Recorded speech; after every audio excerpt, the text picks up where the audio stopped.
D'Angelo Russell had the chance to beat the buzzer with a wide open layup after a nice defensive play by the Lakers and Anthony Davis, but he did end up missing it, and JJ Redick hid his disappointment pretty well. As we know, in the last game versus the Memphis Grizzlies, D'Lo got benched after a lack of effort, and JJ Redick couldn't hide his reaction to D'Lo's three getting blocked and then him not getting back on defense quick enough. So he has improved in that point, but he actually spoke pre-game about not being able to hide his emotion after that D'Lo sequence. You were candid about the reason why you didn't play D'Lo that much in the second half last game, and the clips that preceded you pulling him out, a couple of mistakes on his part, have kind of gone viral as your reaction as well. Have you had to talk to him about that second half or about those clips and sort of how did that conversation go, if so? Yeah, to be clear, my younger staff, not Bob Byer, but some of the younger staff members brought that to my attention this morning. I will say, first of all, that basketball is to me is an emotional game.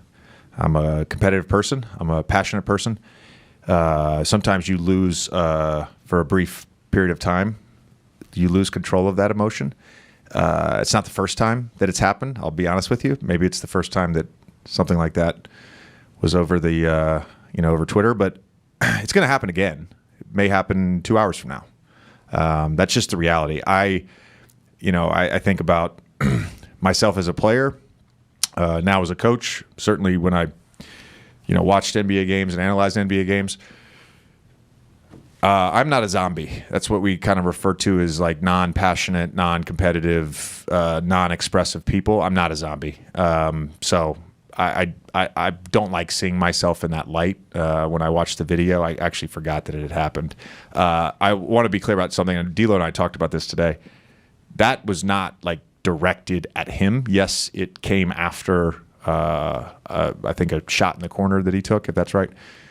There was 25 plays that preceded that from a number of different players. And you're 1-3 on a road trip, and you get to a point where you feel like you're in a ball game on the road, and a play like that happens, and you let out some emotion, but it was not directed at D'Lo. It was directed more at the series of plays for 2.5 quarters that had preceded that, not D'Lo's shot.